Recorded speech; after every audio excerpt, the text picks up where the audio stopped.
একজন আব্দুর রাজ্জাক বিন ইউসুফ বক্তব্য দিয়ে যত মানুষকে হেদায়েত করতে পারবে, ডাক্তার জাকির নায়েক বক্তব্য দিয়ে যত মানুষকে হেদায়েত করতে পারবে, অতীতের আলেম ওলামা অতীতের বক্তা বক্তব্য দিয়ে যত মানুষকে হেদায়েত করেছে, ভবিষ্যতের বক্তারা বক্তব্য দিয়ে যত মানুষকে হেদায়েত করবে এবং করতে পারবে, এক কোরআন একাই তার চেয়ে লক্ষ কোটি গুণ মানুষকে হেদায়েত করতে পারবে। কিন্তু মানুষ কোরআন পড়তে পারলে তো, মানুষ কোরআন বুঝতে পারলে তো। আল্লাহ বলছে, আমি যদি কোরআনকে অবতীর্ণ করতাম পাহাড়ের উপর, তাহলে পাহাড় চূর্ণ বিচূর্ণ হয়ে যেত, পাহাড় বিদীর্ণ হয়ে যেত। কিন্তু মানুষের তো কোরআন বুঝারই ক্ষমতা নাই। আমাদের মধ্যে কয়জন কোরআন বুঝি? উনি যে আয়াতগুলো তেলাওয়াত করলো, সে আয়াতগুলোর অর্থ কয়জন শুনে বুঝতে পারলাম? তাহলে আমি মনে করি মানুষ যদি কোরআন শুনে বুঝতে না পারে, তাহলে মানুষের জীবনের সম্পূর্ণটাই বৃথা। কেন? মানুষ তার রবের কালাম বুঝতে পারলো না। এর চেয়ে বড় আফসোসের কিছু আছে? এর চেয়ে বড় আফসোসের কিছু আছে? মানুষ তার নিজ প্রতিপালকের কথা বুঝতে পারে না। এই জ্ঞানটুকু সে সারা জীবনে অর্জন করতে পারেনি দুনিয়াতে আসার পর থেকে, যে তার প্রতিপালকের কথা সে বুঝতে পারবে। আগের যুগে যখন মুসলিম উম্মার স্বর্ণযুগ ছিল, তখন যে বিজ্ঞানী হয়নি তা নয়, তখন যে ইঞ্জিনিয়ার হয়নি তা নয়, আর ইবনে সিনার মতো ডাক্তার তো এখন পৃথিবীতেই নাই। সেই যুগে যত বড় বড় বিজ্ঞানী ছিল মুসলিম উম্মার, যত বড় বড় ডাক্তার ছিল, তারা সব ছিল কোরআনের হাফেজ। তাদের বই পুস্তক সব আরবিতে লেখা। কোরআনের হেফজ মানুষের মেধাকে এত বাড়িয়ে দিতে পারে, মানুষের স্মৃতিশক্তি, মানুষের বুদ্ধিশক্তি, মানুষের তীক্ষ্ণ শক্তিকে এত বাড়িয়ে দিতে পারে, যা পৃথিবীর কোনো কিতাব পারে না। এই জন্য আপনি ডাক্তার হন, ইঞ্জিনিয়ার হন, কৃষক হন, মাঝি হন, মাল্লা হন, যেই হন না কেন, কোরআন বুঝা এবং কোরআন বুঝার মতো জ্ঞান অর্জন করা আপনার ওপর ফরজ। এটা শাইখুল ইসলাম ইবনে তাইমিয়া রাহিমাহুল্লাহর ফতোয়া, যে প্রত্যেক মুসলমানের জন্য কোরআন বুঝার মতো জ্ঞান অর্জন করা ফরজ। কেননা আল্লাহ কোরআন আপনার জন্য পাঠিয়েছেন, না কার জন্য? মানুষ মনে করে মুহাম্মদ সাল্লাল্লাহু আলাইহি ওয়াসাল্লামের উপর পাঠিয়েছে মানে শুধু মুহাম্মদ সাল্লাল্লাহু আলাইহি ওয়াসাল্লামের কাজ। আর আমাদের জন্য কি কাজ? আমরা এটাকে কাপড় দিয়ে মুড়িয়ে সুন্দর করে, ব্যাস এটাই হলো মুসলমানদের কাজ, আর তাকের উপর তুলে রেখে দিবে। এই জন্য পবিত্র কোরআন এসেছে। একে কাপড়বন্দি বাক্সবন্দি করে চুমা দিয়ে বুকের সাথে লাগিয়ে তাকে তুলে রাখার জন্য এই জন্য কোরআন এসেছে। তাবিজ কবজ হিসেবে ব্যবহার করে, ওষুধ আরোগ্য হিসেবে ব্যবহার করে টাকা পয়সা ইনকাম, ব্যবসা বাণিজ্য করার জন্য কোরআন এসেছে। তাহলে আমরা কোরআনের মূল্যায়নটা করলাম কোথায়? মুসলমানেরা যতদিন না নিজেরা পরিবর্তন হবে, ততদিন আল্লাহ তাদের ভাগ্য পরিবর্তন করবে না। আর সালাফে সালেহিন বলে গেছেন যে এই উম্মতের পরবর্তীদের সংশোধন ওটে দিয়েই সম্ভব, যেটে দিয়ে এই উম্মতের প্রথম অংশের সংশোধন হয়েছিল। আজকে আমরা যে বিপদে আছি, এই বিপদ থেকে উদ্ধার ওটে দিয়েই সম্ভব, যেটে দিয়ে আবু বকর, ওমর, ওসমান, আলী তাদের হৃদয়, তাদের জীবন পরিবর্তন করেছিলেন। ওটে দিয়েই সম্ভব, এবারে দ্বিতীয় কোনো রাস্তা নাই। তো সেখানে কোরআন ব্যতীত সম্ভব? বলেন, কোরআন ব্যতীত সম্ভব নয়। কয়জন মানুষ আপনাদের মধ্যে কোরআন জানে? কোরআন ঠিক মতো পড়াও জানে না। সে নিজেকে মুসলমান দাবি করতে পারে কেমন করে যে কোরআন ঠিক মতো পড়া জানে না, যে তার রবের কালাম জানে না, যে তার রব তাকে কি বলতেছে? আল্লাহ তো এই কোরআন তার জন্য পাঠিয়েছে, তার উপর পাঠিয়েছে। মুহাম্মদ সাল্লাল্লাহু আলাইহি ওয়াসাল্লাম মাধ্যম মাত্র। প্রত্যেক মানুষের জন্য এই কোরআন পাঠানো হয়েছে। হিন্দুকেও কোরআন পড়ে দেখতে হবে, খ্রিস্টানকেও কোরআন পড়ে দেখতে হবে, ইহুদিকেও কোরআন পড়ে দেখতে হবে। একজন মুসলমানকে তো দেখতে হবেই হবে, কেন এই কোরআন তার জন্যই পাঠানো। আল্লাহ কি বলেছে কোরআনে, এটা তার বোঝা জরুরি, ফরজ। এটা না বুঝে সে দুনিয়া থেকে যায় কেমন করে? এটা না বুঝে সে দুনিয়া থেকে মারা যায় কেমন করে? যে জীবনে একবার তার প্রতিপালকের পাঠানো চিঠি প্রথম থেকে শেষ পর্যন্ত বুঝে পড়ে দেখেনি যে তার প্রতিপালক তাকে কি বলতে চেয়েছে 1400 বছর আগে। এবং এত অক্ষত, এত অবিকৃত, জের জবর পেশ, কোনো কিছুই পরিবর্তন হয়নি। কিসের জন্য? ব্যবসা করার জন্য নাকি? কোরআন যে আল্লাহ 1400 থেকে হেফাজত করে রেখেছে কি তাবিজ বানিয়ে বিক্রি করার জন্য? হ্যাঁ, কোরআন 1400 বছর থেকে এইভাবে মুজিজা স্বরূপ হেফাজত হয়ে আছে কার জন্য? আপনার জন্য। কোরআন অপেক্ষায় আছে আপনার। কোরআন কিয়ামতের মাঠে মানুষের পক্ষে এবং মানুষের বিপক্ষে কথা বলবে। কোরআন যদি কিয়ামতের মাঠে আপনার বিপক্ষে দাঁড়িয়ে যায়, আপনি সেই দিন বিচারের মাঠে টিকতে পারবেন না। অতএব কোরআন যেন আপনার পক্ষে দাঁড়ায়, কোরআন যেন কিয়ামতের মাঠে আপনার পক্ষে আল্লাহর দরবারে সাক্ষী দেয়, এই চেষ্টা আপনাকে করতে হবে। কোরআন শিখতে হবে, কোরআন পড়তে হবে, কোরআন বুঝতে হবে। এই কোরআনের মধ্যে নিহিত আছে মুসলিম উম্মাহের সফলতা, মুসলিম উম্মাহের উন্নতি, মুসলিম উম্মাহের বিপদ থেকে বাঁচার রাস্তা। আজকে বিপদে আছে না নাই বাংলাদেশ? রাস্তাঘাট, স্কুল, কলেজ সব বন্ধ হয়ে যাবে, বন্ধ হয়ে গেছে, যাচ্ছে। শুধু বাংলাদেশ কেন, সারা পৃথিবী অচল হয়ে গেছে। এই শতাব্দীতে এত উন্নত পৃথিবী এইভাবে অচল আগে কোনোদিন হয়নি। এই শতাব্দীতে এত উন্নত পৃথিবী এইভাবে অচল আগে কোনোদিন হয়নি। সৌদি আরবের মানুষজনের ঘর থেকে বের হওয়া নিষেধ, ঘর থেকেই বের হওয়া নিষেধ। জেদ্দা, রিয়াদ, যেগুলোতে হাজার হাজার লাখ লাখ মানুষ চলতো, বাজারঘাট করতো, যে শপিং মলগুলোতে, সব ধুধু বিরান মরুভূমি হয়ে পড়ে আছে। কাবা ঘরে তওয়াফকারীর সংখ্যা অনেক অল্প, যেখানে লাখো মানুষ সবসময় তওয়াফ করত। বাইতুল মাকদেস বন্ধ। নতুন করে যে দেশগুলোতে সালাত নিষিদ্ধ হয়েছে, জামাতে সালাত, মসজিদ বন্ধের ঘোষণা এসেছে, তার মধ্যে মিশর এবং কাতার। আর আগে থেকে কুয়েত এবং মালয়েশিয়া তো মসজিদ এবং জামাতে সালাত, জুমা সব বন্ধ করে রেখেছিল। আর বিশ্বের যারা বড় বড় পরাশক্তি, আমেরিকা ঘোষণা করেছে যে আগামী গ্রীষ্মকালের শেষ সময় পর্যন্ত জরুরি অবস্থা থাকবে। পৃথিবীর সবচেয়ে বড় পরাশক্তি। আর চায়নার মতো অর্থনৈতিক পরাশক্তি, সুপার পাওয়ার আমেরিকা, আর অর্থনৈতিক পাওয়ার হচ্ছে চায়না। এদের সকলের শক্তি, সকলের দম্ভ, সকলের দাপট, যারা সিরিয়ার মাটিতে লাখো কোটি টন বোমা ফেলে হাজারো মুসলমানের রক্তে নিজেদের হাতকে রঞ্জিত করেছে, ব্যবসার নামে, তেলের নামে, গ্যাসের নামে নির্বিচারে মুসলমানকে হত্যা করেছে, হাজার হাজার মানুষকে হত্যা করেছে। যাদের ক্ষমতার দাপটে, পারমাণবিক বমের দাপটে, অর্থনৈতিক টাকার গরমে পৃথিবীতে অন্য দেশগুলোর, অন্য ধর্মের মানুষগুলোর টিকা মুশকিল হয়ে যাচ্ছিল। আজকে তারা এক অদৃশ্য ভাইরাস, যাকে চোখে দেখা যায় না, চোখে দেখা যায় নাকি, অদৃশ্য এক ভাইরাসের ভয়ে আতঙ্কগ্রস্ত। তার সাথে লড়াই করার মতো, তার সাথে মোকাবেলা করার মতো কোনো অস্ত্র, কোনো ওষুধ, কোনো পাতি, কোনো ভ্যাকসিন, কোনো টিকা এই অত্যাধুনিক বিশ্বের হাতে, যে অত্যাধুনিকতা নিয়ে বর্তমান মানব সভ্যতা গর্ব করে, যে পৃথিবী এত উন্নত আগে কোনো দিন হয়নি, সেই উন্নত বিশ্ব হাত পা হাঁটু গেড়ে দিয়ে, মাথা নত করে, সব কিছু ছেড়ে দিয়ে বসে আছে, অচল, অথর্ব, অকেজো, দুর্বল। আল্লাহ যে বলেছেন, ইন্নাল ইনসানা খুলিকা হালুআ ওয়া ইযা মাসসাহুশ শাররু জাজুআ ওয়া ইযা মাসসাহুল খায়রু মানুআ। মানুষকে দুর্বল করে সৃষ্টি করা হয়েছে। যখন মানুষের উপর বিপদ আসে তখন মানুষ হতবিহ্বল, হতাশ হয়ে যায়। আর যখন মানুষের টাকা পয়সা বেশি হয়ে যায়, শক্তি ক্ষমতা বেশি হয়ে যায়, তখন মানুষের কৃপণতা, মানুষের দাপট এবং অহংকার বেড়ে যায়। মানুষকে আল্লাহ অনেক দুর্বল করে সৃষ্টি করেছে।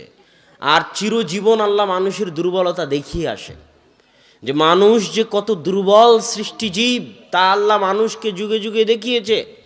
ফেরাউন যখন হাজারো বছর যাবৎ দাপটের সাথে লাখো মানুষকে হত্যা করে অত্যাচারের সাথে শাসন করেছে, আল্লাহ ফেরাউনকে তার দুর্বলতা দেখিয়ে দুনিয়া থেকে উঠিয়ে নিয়েছেন।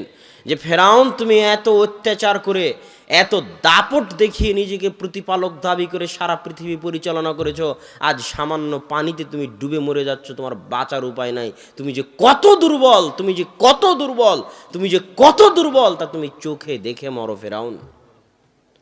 যে একটা সামান্য পানি থেকে তোমার বাঁচার উপায় নাই, তুমি কিসের অহংকার দেখাতা দুনিয়াতে।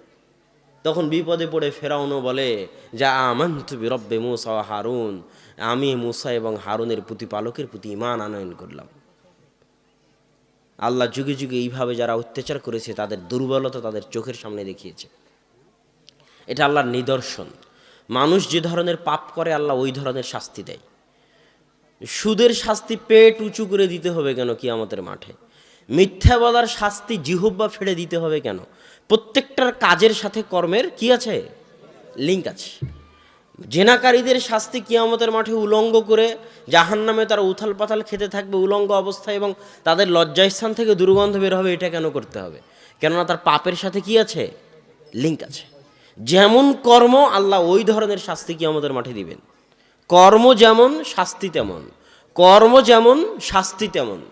তো বিশাল আব্রাহার বাহিনী আসছে হাতি নিয়ে, কাবা ঘর ধ্বংস করবে। তো আল্লাহ ধ্বংস করলেন কি দিয়ে? ছোট্ট ছোট্ট পাখি দিয়ে। কথা বুঝিনি? এটা আল্লাহর নিদর্শন যে আব্রাহা তুমি বিশাল হাতির বাহিনী নিয়ে আসছো, যাও আমি ছোট্ট পাখি পাঠালাম, এই পাখির সাথে লড়াই করো, যাও। তো আজকের এই উন্নত বিশ্ব, এত গর্ব, এত দাপট, কোথায় বিজ্ঞান, কোথায় ডাক্তার, কোথায় ইঞ্জিনিয়ার, কোথায় পারমাণবিক বম, যাও একটা অদৃশ্য ভাইরাস পাঠানো, লড়াই করো দুনিয়ার মানুষ আল্লাহর ক্ষমতার সাথে। ওয়ামা ইয়ালামু জুনুদু রাব্বিক, এরা হচ্ছে আল্লাহর সেনাবাহিনী। আল্লাহর সেনাবাহিনীর কথা কেউ জানে না, যে আল্লাহর সেনাবাহিনী যে কত, আর আল্লাহর সেনাবাহিনী যে কেমন। আল্লাহ যখন সেনাবাহিনী পাঠানো শুরু করবেন তখন দুনিয়ার মানুষের তার সাথে লড়াই করার ক্ষমতা থাকবে না। দুনিয়ার মানুষ অচল, অকেজ, অথর্ব। দুনিয়ার মানুষের কাজ কি? দুনিয়ার মানুষের কাজ হচ্ছে আল্লাহর দরবারে নত হওয়া, আল্লাহর সামনে মাথা ঝুঁকিয়ে দেওয়া, আল্লাহর সামনে হাঁটু গেড়ে বসে পড়া, আল্লাহর সামনে হাত তুলে বসে পড়া, যে আল্লাহ আমরা অচল, অকেজ, অথর্ব, আমাদের কিছুই করার নাই, বাঁচাতে পারলে আপনি বাঁচাতে পারবেন। ইয়াকা না'বুদু ওয়া ইয়াকা নাস্তাঈন, আমরা আপনারই ইবাদত করি, আপনার নিকটই সাহায্য প্রার্থনা করি। তো সম্মানিত উপস্থিতি, এই জন্য আল্লাহর দিকে ফিরে আসা মানুষের উচিত। আল্লাহ মাঝে মাঝে এই ধরনের নিদর্শন পাঠিয়ে মানুষকে তার দিকে ফিরে আসতে বলেন। কেন আল্লাহ চান না যে আপনি জাহান্নামে যান, না আল্লাহ চান এটা? আল্লাহ সুবহানাহু ওয়া তাআলা চান না যে ইবলিসও জাহান্নামে যাক। কথা কি বুঝতে পারছেন? আল্লাহ সুবহানাহু ওয়া তাআলা চান না যে আবু জাহালও জাহান্নামে যাক। আল্লাহ চান না যে আপনিও জাহান্নামে যান। এই জন্য একজন ব্যক্তি যখন মরুভূমিতে তার উট হারিয়ে ফেলে, তো মরুভূমির রাস্তা চেনা খুব কঠিন। আপনি নিজেও একবার মরুভূমিতে হারিয়ে গেলে আর বের হতে পারবেন না। ওই একই জায়গার মধ্যে ঘুরপাক খাবেন, রাস্তা খুঁজে বের করতে পারবেন না। সব দেখতে একই রকম মনে হবে, পাহাড় সব একই রকম, বালু সব একই রকম, ফিল্ড সব একই রকম, ধুধু মরুভূমি। কোন দিকে যে যাচ্ছি, কোন দিকে যে পূর্ব, কোন দিকে যে পশ্চিম, রাস্তা খুঁজে বের করে পার হতে পারবেন না। মরুভূমিতে ঘুরতে ঘুরতে মারা যাবেন। উট মরুভূমির রাস্তা চিনে। তো যে ব্যক্তি মরুভূমিতে উট হারিয়ে ফেলে মানে তার মৃত্যু নিশ্চিত। তো একজন ব্যক্তি মরুভূমিতে উট হারিয়ে ফেলে নিজের মৃত্যুকে নিশ্চিত মনে করে যে এই মরুভূমিতে আমার তো বাঁচার পথ নাই, আমি তো আমার উটকে হারিয়ে ফেলেছি, তো মরতে যখন হবেই তাহলে একটু বিশ্রাম করি, এখান থেকে আমার বাঁচার কোনো পথ নাই। সে শুয়ে বিশ্রাম করতেছে, ঘুম থেকে উঠে, বিশ্রাম থেকে উঠে দেখে তার পাশে তার উটটা দাঁড়িয়ে আছে, হারানো উটটা।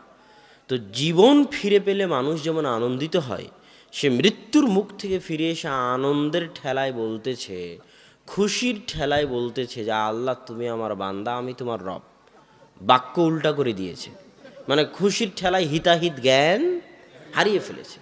তো আল্লাহ সুবহানাহু ওয়া তাআলা বলতেছেন, এই মানুষটা মৃত্যুর মুখ থেকে ফিরে এসে যতটা না আনন্দিত, আমার কোনো বান্দা যে আমার সাথে সম্পর্ক রক্ষা করেনি দুনিয়াতে যাওয়ার পরে। আপনাদের কয়জনের দাবি করতে পারবেন আল্লাহর সাথে সম্পর্ক আছে? কয়জন? সালাত আদায় না করলে আল্লাহর সাথে সম্পর্ক থাকে? বলেন, সালাত আদায় না করলে আল্লাহর সাথে সম্পর্ক থাকে? আপনাদের কয়জনের আল্লাহর সাথে সম্পর্ক আছে? কয়জনের দাবি করতে পারবেন যে হ্যাঁ আমার সাথে আল্লাহর সম্পর্ক আছে, ছিন্ন হয়ে যায়নি?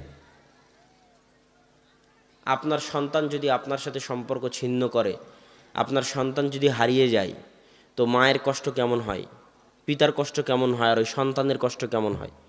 ইউসুফ আলাইসাল্লাম কোথায় 20-25 বছর হারিয়ে গেছেন, বাপ জানেই না ইউসুফ কোথায়। কাঁদতে কাঁদতে ইয়াকুব আলাইসাল্লামের চোখ পর্যন্ত অন্ধ হয়ে গেছে। তো বাপ কষ্টে আছে না নাই? তো সন্তানকে হারিয়ে ইয়াকুব আলাইসাল্লাম যত কষ্টে আছে, আপনি আপনার সন্তানকে হারিয়ে যত কষ্টে থাকবেন, আল্লাহ বলতেছেন যে এই যে মানুষটা মৃত্যুর মুখ থেকে ফিরে এসে তার উট ফিরে পেয়ে যতটা না আনন্দিত হয়েছে, আমি আল্লাহ আমার কোনো বান্দা যে দুনিয়াতে যাওয়ার পরে আমার সাথে সম্পর্ক রাখেনি, তাকে হারিয়ে আমি যে কতটা কষ্টে ছিলাম, সে যদি কোনোদিন আমার নিকটে ফিরে এসে তওবা করে, তো মৃত্যুর মুখ থেকে ফিরে আসা এই লোকটা যতটা না আনন্দিত, আমি আল্লাহ তার চেয়ে বেশি আনন্দিত হব। তারপরেও কি আপনি চাইবেন না আল্লাহর দিকে ফিরে যেতে? আল্লাহর সাথে সম্পর্ক তৈরি করতে? পৃথিবীতে কেউ আছে আল্লাহ ছাড়া আপনার? হ্যাঁ, পৃথিবীর সবাই ধোঁকাবাজ, আপনার স্ত্রীও ধোঁকাবাজ, স্বার্থের জন্য আপনার সাথে আছে। আপনার সন্তানও ধোঁকাবাজ, স্বার্থের জন্য আপনার সাথে আছে। স্বার্থহীন নিঃস্বার্থভাবে পৃথিবীতে যদি কেউ আপনাকে ভালোবেসে থাকে, সেটা কে?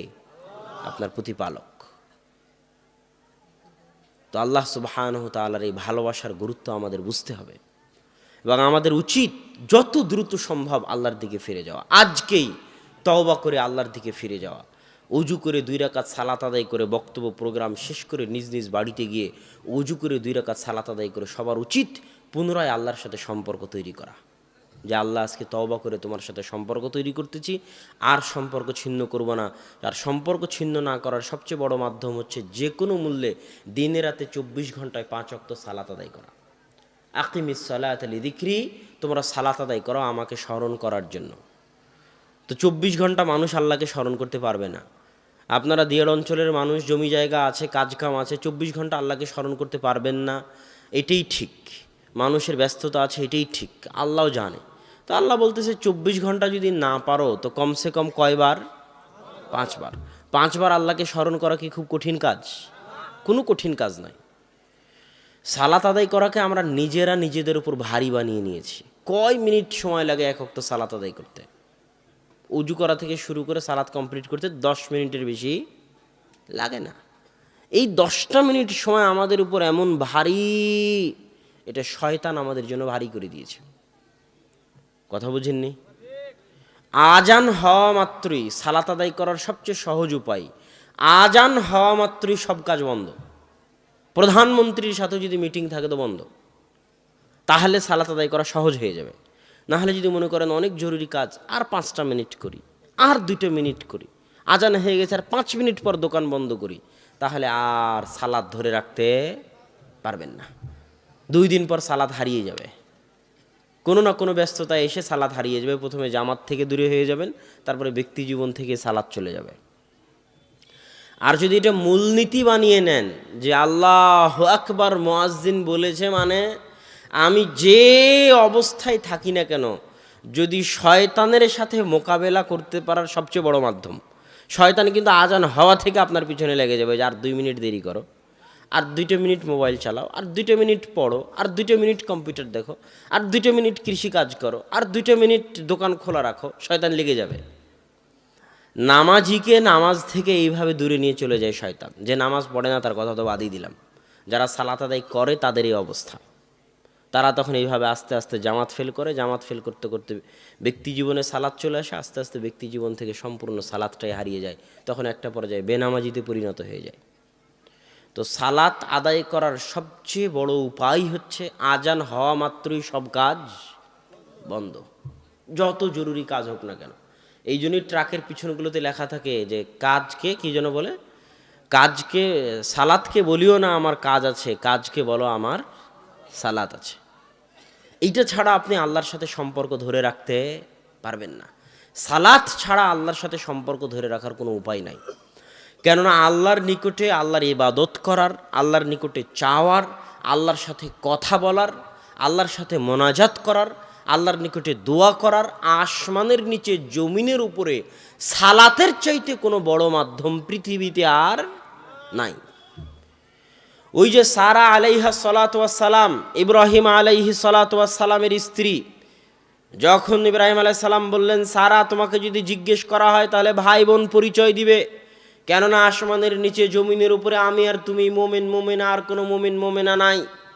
ভাই বোন পরিচয় দেওয়ার পরেও যখন অত্যাচারী জালেম বাদশার দরবার থেকে মুক্তি পাওয়া গেল না, জালেম বাদশা যখন সারাকে নিজের দরবারে নিয়ে গেল এবং তার সাথে খারাপ কাজ করতে উদ্যত হলো, তখন সারা বলতেছে থামেন, আমাকে 2টা মিনিট সময় দেন, অজু করে আমাকে মোনাজাত, মোনাজাত মানে আল্লাহর সাথে কথা বলা। মোনাজাত শব্দের অর্থ কি? জোরে বলেন, মোনাজাত শব্দের অর্থ কি? আল্লাহর সাথে কথা বলা। আমাকে জরুরি ভিত্তিতে আমার রবের সাথে কথা বলতে হবে, আমার আল্লাহর সাথে মোনাজাত করতে হবে, কথা বলতে হবে। 2 মিনিট সময় দেন, আপনি যা ইচ্ছা তাই করতে পারবেন, তবে আমি একটু আল্লাহর সাথে কথা বলে নিই। মানুষ বলে না আপনি দাঁড়ান আমি একটু বসকে কল দিয়ে নিই, বলে না? বলে না? আপনি একটু থামেন, আমি একটু আমার নেতাকে একটু ফোন দিয়ে নিই, বলে না বলে না? তো সারা বলতেছে একটু দাঁড়ান, আমি আমার আল্লাহর সাথে একটু কথা বলে নিই, 2 মিনিট সময় দেন, একটু মোনাজাত করে নিই আল্লাহর কাছে। তখন উজু করে সারা সালাতে দাঁড়িয়ে গেলেন। সালাতে আল্লাহ সারাকে বলতেছেন, আল্লাহুম্মা ইন কুনতা তা'লাম, হে আল্লাহ আপনি যদি জেনে থাকেন, আহসানতু ফারজি, আমি আমার লজ্জা স্থান, আমার আমানত, আমার আব্রু, আমার ইজ্জতের হেফাজত করেছি, খেয়ানত করিনি, তাহলে আল্লাহ আজকে এই কঠিন দিনে আমি যেভাবে তোমার ভয়ে, তোমার পরহেজগারিতায়, তোমার তাকওয়ায় আমার লজ্জা স্থান হেফাজত করেছি, আমার আমানত, আমার ইজ্জত, আমার আব্রুর হেফাজত করেছি, আজকে কঠিন দিনে লা তুসাল্লিত আলাইয়াল কাফের, এই কাফেরকে আপনি আমার উপর বিজয়ী করিয়েন না, এই কাফেরকে আপনি আমার উপর প্রাধান্য গালাবা দিয়েন না। আজকে এই কঠিন দিনে আমি যেমন আপনার ভয়ে আমার লজ্জাস্থান হেফাজত করেছিলাম, আজ বিপদে পড়েছি, আজ আমার লজ্জাস্থান, আমার ইজ্জত, আমার আব্রু, আমার আমানতের হেফাজতের দায়িত্ব আপনার। সারার বলা কথা শেষ হয়নি, জালেম বাদশাহ হাত পা অবশ্যই মাটিতে পড়ে গেছে। তাহলে আল্লাহর নিকটে মোনাজাত করার সবচেয়ে বড় মাধ্যম কি? সালাত। জোরে বলেন না কেন? আল্লাহর নিকটে মোনাজাত করার সবচেয়ে বড় মাধ্যম কি? সালাত। এই জন্য রাসূল সাল্লাল্লাহু আলাইহি ওয়াসাল্লাম যখনই বিপদে পড়তেন, যখনই কোনো বিপদে পড়তেন, বা দাঁড়া ইলা সালাহ, সাথে সাথে সালাতে দাঁড়িয়ে যেতেন। মানুষ যখন স্বাভাবিকভাবে বিপদে পড়ে, তখন মানুষ আগে স্মরণ করে যে যে বিষয়ে বিপদে পড়ে সে বিষয়ে রিলেটেড কাউকে স্মরণ করে। যেমন ছেলে সন্তান যদি অ্যাক্সিডেন্ট হয়, তাহলে কোন মেডিকেলে আছে, কোন ডাক্তারের কাছে যেতে হবে, সে ডাক্তারকে কল দেয়, কাকে মেডিকেলে পাঠাবে তাকে কল দেয়। যদি কোনো কেস কোর্ট কাচারি হয়, তাহলে কোন নেতার দরবারে যাবে, কোন মেম্বার, কোন চেয়ারম্যান, কোন এমপি তাকে সহযোগিতা করতে পারবে, তার কাছে যায়, তাকে ফোন দেয়, তার সাথে কথা বলে। কিন্তু একজন মুসলমানের উচিত, বিপদ যত বড়ই হোক না কেন, বিপদ যত ছোটই হোক না কেন, আর যত বড়ই হোক না কেন, সবার আগে আপনি যে বিপদে পড়েছেন এটা কাকে জানানো উচিত? আল্লাহকে জানানো উচিত। আপনার ছেলে রাজশাহীতে অ্যাক্সিডেন্ট করেছে, রাজশাহী মেডিকেলে আছে, আপনি এখান থেকে গাড়ি নিয়ে রাজশাহী মেডিকেলে যেতে 1.5-2 ঘন্টা 3 ঘন্টা সময় লাগবে। আর এখানে 2 রাকাত সালাত আদায় করে যদি আল্লাহকে বলে দেন, আল্লাহ আমার ছেলে মেডিকেল আছে তুমি দেখো, তাহলে আপনার 3 ঘন্টা যেতে যা দেরি হবে, তার আগে আল্লাহ সুবহানাহু ওয়া তাআলা কাজ করে বসে থাকবেন। এই জিনিসটা তো মানুষ বুঝে না। বিপদে পড়লে আল্লাহকে ডেকে দেখেন, বিপদে পড়লে 2 রাকাত সালাত আদায় করার অভ্যাস গড়ে তুলুন। প্রত্যেক মানুষের জীবনে বিপদ আছে, প্রত্যেক মানুষের জীবনে কি আছে? ইন্না মাআল উসরি ইসরা, দুঃখ কষ্ট নিয়েই জীবন। মানুষের জীবন ফুলসজ্জা নয়, মানুষের জীবন সংগ্রাম। প্রত্যেক মানুষের জীবনে বিপদ আছে, আপনাদের সকলের জীবনে বিপদ আছে, গেছে, ভবিষ্যতেও ঘটতে পারে। আল্লাহ আমাদের বিপদ থেকে হেফাজত করুক, আল্লাহুম্মা আমিন। তো নিজ নিজ জীবনে, পারিবারিক, সামাজিক, ব্যক্তিগত, যখন যে বিপদে পড়বেন, আজকের বক্তব্য থেকে শিখে যাবেন, যে বিপদই পড়েন না কেন, সাথে সাথে কাউকে না কিছু বলে 2 রাকাত সালাত আদায় করে সালাতে দাঁড়িয়ে আল্লাহকে বলবেন যে আপনি বিপদে পড়েছেন। অনেক সময় শয়তান আপনাকে ধোকা দেবে, আরে তুই তো জীবনে কোনোদিন নামাজই পড়িসনি, তুই তো রোজাই রাখিস না, তুই তো মদ সিগারেট গাঞ্জা খাস, তুই আবার কি আল্লাহর কাছে দোয়া করবি? এটা শয়তানের ধোকা। কথা কি বুঝতে পারছেন? আপনি যত বড় গুনাহগার হন না কেন, যত বড় পাপিষ্ঠ হন না কেন, যত বড় পাপিষ্ঠ গুনাহগার হন না কেন, পাপ দিয়ে আপনার দুনিয়া ভর্তি হয়ে থাক, তবুও দিন শেষে আপনি কার বান্দা? আরে আল্লাহর এরিয়া থেকে আপনি কোথাও যেতে পারবেন? আসমান জমিনে মানুষ যেখানেই যাক না কেন, ওটা কার রাজত্ব? আল্লাহর রাজত্ব। দিন শেষে আপনার জীবন মৃত্যুর মালিক কে? দিন শেষে আপনাকে খাওয়ায় কে? দিন শেষে আপনাকে পড়ায় কে? কার জমিনের উপর আছেন? কার আসমানের ছায়ায়, কার আলো ভোগ করতেছেন? অতএব মদ খান, গাঞ্জা খান, বিড়ি খান, সিগারেট খান, যত বড় গুনাহগার হন না কেন, আল্লাহর নিকটে ফিরে আসতে কোনো লজ্জা নেই। যে আপনাকে লজ্জা দিচ্ছে সে শয়তান। ওই শয়তান জিন শয়তানও শয়তান হতে পারে, মানুষ শয়তানও শয়তান হতে পারে। বলতে পারে তুমি এত বড় পাপী, তুমি মাধ্যম ছাড়া, লিঙ্ক ছাড়া, ওয়াস্তা ছাড়া আল্লাহর কাছে দোয়া করতে পারবে না, তাই হুজুরের কাছে যাও, পীরের কাছে যাও, পীর আর হুজুরের মাধ্যম দিয়ে আল্লাহর সাথে দোয়া করো। আরে আল্লাহ কি পীরের বাপের? আল্লাহ কি হুজুরের বাপের পৈতৃক সম্পত্তি? না, আল্লাহ আমারও। আল্লাহকে একটু নিজের দাবি করার অধিকার রাখিয়েন। আল্লাহকে নিজের দাবি করার অধিকার রাখেন যে আল্লাহ আপনারও সৃষ্টিকর্তা, আল্লাহ আপনারও পালনকর্তা, আল্লাহ হিন্দুরও সৃষ্টিকর্তা, হিন্দুরও পালনকর্তা। যে নাস্তিক প্রত্যেক দিন আল্লাহকে গালি দেয়, ওই নাস্তিককেও খাওয়ায় আল্লাহ রব্বুল আলামিন। এই জগৎ ওই জগৎ উভয় জগতের পালনহার, প্রতিপালক, পালনকর্তা হচ্ছেন আল্লাহ সুবহানাহু ওয়া তাআলা। অতএব আল্লাহর নিকটে চাইতে কোনো লজ্জা নেই। মানুষরূপী আর জিনরূপী শয়তান আপনাকে বুঝাবে যেন আপনি সরাসরি আল্লাহর নিকটে দোয়া না করেন। হুজুর একটু দোয়া করে দেন না, আমার বাপ মারা গেছে। হুজুর জামাতের পর, এই ফরজ সালাতের জামাতের পর দোয়া করলো না, হুজুরের উপর খুব রাগ। জানাজার শেষে হুজুর কবরের পাশে গিয়ে দোয়া করলো না, হুজুরের উপর খুব রাগ। ইসলাম কি ভাড়াটে ধর্ম? ইসলাম কি ভাড়াটে ধর্ম যে টাকা দিয়ে ভাড়া করে দোয়া করাতে হবে? আমার কথার উত্তর দেন না কেন? ইসলাম কি ভাড়াটে ধর্ম? আমি এখনই বললাম যে আসমানের নিচে জমিনের উপরে মোনাজাত করার সবচেয়ে বড় মাধ্যম কি? আসমানের নিচে জমিনের উপরে মোনাজাত করার সবচেয়ে বড় মাধ্যম হচ্ছে সালাত। যেমন সারা সালাত আদায় করেছে, যেমন আল্লাহর রাসূল সালাত আদায় করেছে, এই জন্য আল্লাহ 5 বার আপনার উপর সালাত ফরজ করে দিয়েছেন। সালাত মানেই দোয়া, সালাত শব্দের শাব্দিক অর্থই দোয়া, সালাত মানেই মোনাজাত, সালাত শব্দের শাব্দিক অর্থ মোনাজাত। সালাতের শুরু থেকে নিয়ে শেষ পর্যন্ত সবই মোনাজাত। মোনাজাত শুরু হবে তাই আল্লাহুম্মা বাইদ বাইনি, এটাও মোনাজাত। আলহামদুলিল্লাহ রাব্বিল আলামিন প্রশংসা করে নিয়ে ইহদিনাস সিরাতাল মুস্তাকিম, এটাও মোনাজাত। তাসবিহ তাহলিল পাঠ করে রুকু থেকে উঠে আল্লাহর প্রশংসা করে সিজদায় গিয়ে, পৃথিবীতে মানুষ সবচেয়ে নিকটে থাকে আল্লাহর কখন? পৃথিবীতে মানুষ আল্লাহর সবচেয়ে নিকটে থাকে যখন মানুষ সিজদায় থাকে।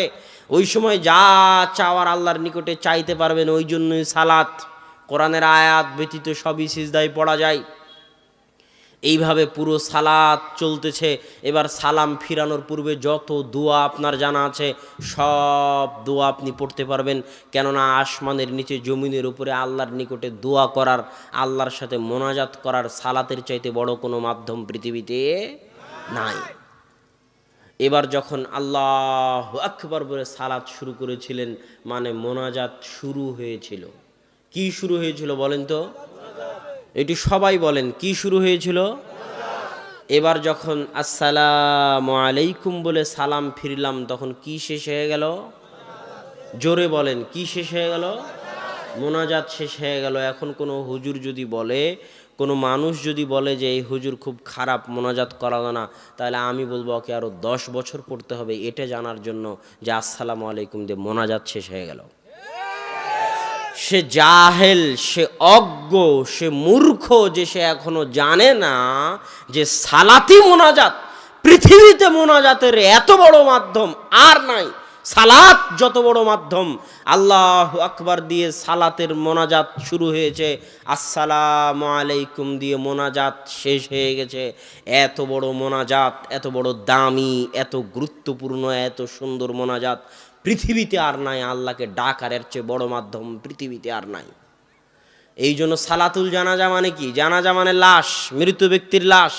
আর সালাত মানে দোয়া, দোয়া মানে মোনাজাত, মানে মৃত ব্যক্তির জন্য দোয়া করার সালাত, মৃত ব্যক্তির জন্য মোনাজাত করার সালাত। এই জন্য সালাতুল জানাজা আল্লাহু আকবার সূরা ফাতিহা, আল্লাহু আকবার দরুদ শরীফ, আল্লাহু আকবার যে মুখস্থ দুইটা দোয়া আছে, আল্লাহুম্মা গফির লাহু ওয়ারহামহু ওয়াফু আনহু, আল্লাহুম্মা গফির লিল হাইয়িনা ওয়া মাইয়িতিনা, এই যে দুইটা দোয়া আছে, এই দুইটা দোয়া কার জন্য? ওই মৃত ব্যক্তির জন্য, আমাদের সবার জন্য। এই সালাতটা দেওয়াই হয়েছে ওই ব্যক্তির জন্য, দোয়া করার জন্য যে সামনে আছে। এবার যখন আসসালামু আলাইকুম বলা হলো জানাজার সালাতে, তখন কি শেষ হয়ে গেল? মোনাজাত শেষ হয়ে গেল। যে বলবে কবরের পাশে গিয়ে মোনাজাত করা লাগবে, ওকে যদি জাহেল প্রমাণ করতে না পারি, তো আপনার এই আলাদিপুরের মাটিতে, এই গ্রামে আমি আর কোনোদিন আসবই না। ওকে আরো 10 বছর পড়তে হবে। বেটা, মোনাজাত শেষ হয়ে গেল। তুমি কেন? সারা পৃথিবীর সকল হুজুর, সকল আলেম মিলে যদি কবরের পাশে দাঁড়িয়ে দোয়া বানাতে থাকে, সারা পৃথিবীর সকল আলেম মিলে যদি কবরের পাশে দাঁড়িয়ে দোয়া বানাতে থাকে, তো মুহাম্মদ সাল্লাল্লাহু আলাইহি ওয়াসাল্লাম যে দোয়া শিখিয়ে দিয়ে গেছেন মৃত ব্যক্তির জন্য, ওর চেয়ে ভালো দোয়া বানাতে পারবে না। কিয়ামত পর্যন্ত যদি কবরের পাশে দাঁড়িয়ে বানানোর চেষ্টা করে, তো আল্লাহর রাসূল যে দোয়া শিখিয়ে দিয়ে গেছেন ওর চেয়ে ভালো দোয়া বানাতে পারবে না। সে তো এখনো বুঝেনি যে সালাত মানে মোনাজাত। এই যে একসাথে হাত তুলে দোয়া করার বেদাত,